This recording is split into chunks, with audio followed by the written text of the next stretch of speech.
My name's Jeff Hemingway, and I'm the soil health specialist with NRCS here in South Dakota. This is our rainfall simulator, our large rainfall simulator, and today what I'd really like to do is talk a little bit more about collecting samples for that rainfall simulator, proper placement of those so that we can actually do a good job with the rainfall simulator. Okay, one of the first things that I guess I'd really like to talk about is really looking at collecting a past or a rain sample properly. The rainfall simulator typically comes with cutters. I don't like to use those mainly because they're difficult to use. What I'm going to actually do is cut in a sample or cut a sod sample out just with a shovel and show you just how to do that. So we're actually going to flip over the sample pan that comes from the rainfall simulator, and we're going to just cut around it with a shovel.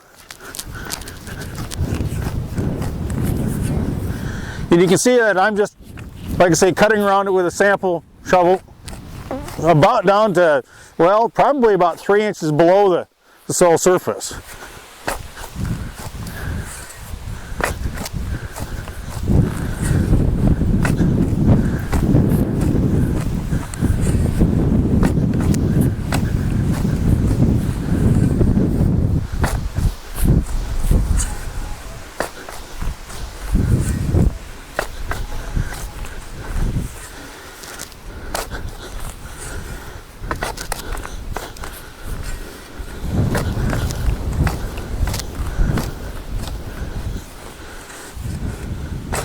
Of course, now what I'm doing is trying to loosen up that sod. I don't know if you can actually see that.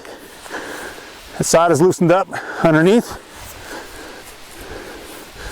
You can remove that pan and just flip over the sample.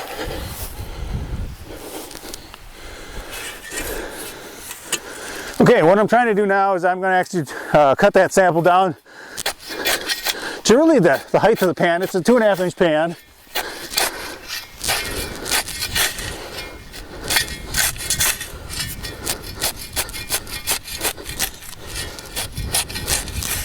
Just take your time. And now once you have it to about 2.5 inches, now just as if you had a cookie cutter, you're going to cut around that sample pan with a shovel.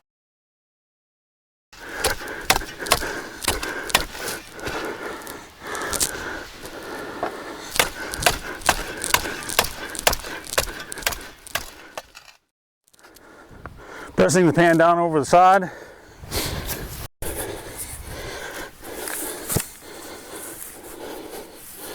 And as you can see, we're kind of flipped it back over. Has a nice uniform depth. And if you have any problems and any issues with it being loose around the edges, any gaps, etc., take some loose material and force that in again so that we don't end up with preferential flow around the edge of that pan. But for the most part, that looks like a really pretty nice sample. Okay, one of the issues that I have that people talk about is, can you actually pull a sample in a really, well, a tall grass stand? And the answer is you can. It's just more challenging to do that. And what I mean by that is that as we really start looking at putting that sample in this pan, you're going to try to cut it into that pan without crushing that sample. And that's really the challenging part. So with that, let's just try to give it a shot here. And for the most part, what you're doing is sizing that pan size really without laying it down too much flush. I just put it down on edge, and I'll be cutting a sample size that's approximately the size of the pan. And now let's cut down and do the same thing as we did before, as far as using that pan as a cookie cutter. And we're going to cut it off completely around this edge, the bottom, and the sides, but really incompletely along the top. Otherwise we'd cut off the vegetation on the top, which is tall, and that's what we really want to see, is that tall grass.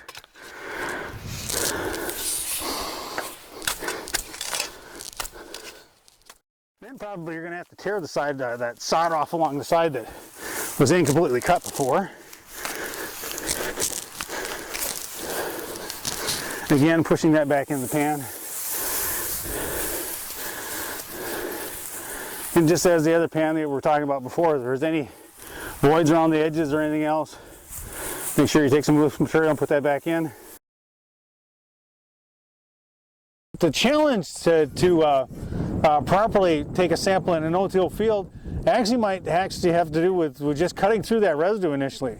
And you can try to drive that cutter through that residue and it might actually work fairly well. Okay, now that we've actually stopped back to the garage with our samples, we'd really like to when it comes to our conventional till and our no-till samples, we'd really like to dry those over a period of a week, maybe 2 weeks. And to do that, what I actually do is just lay the sample out on a tarp. And this is a conventionally tilled sample. And you can see we're just spreading that out. We're going to break that up a little bit. And over time, probably break it up a little bit more, but get it spread out enough so that it actually dries properly. Make sure that you know what sample is what. We don't want to get that confused.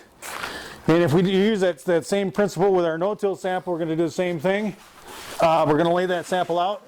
Make sure that you watch the sample as it progresses, but bottom line, it's going to take longer for that no-till. Okay, with no-till samples, in many cases we would really like to get this intact, but for the most part what I found is that even in a no-till sample, what we need to do is we'll properly dry that sample also along with our conventionally tilled sample. So we have a bucket of no-till soil, and as we put that into our tray, similarly with conventional till, what we'd like to do is make sure that the sample is uniform, that we don't have preferential flow around the edges of it as we put together that sample.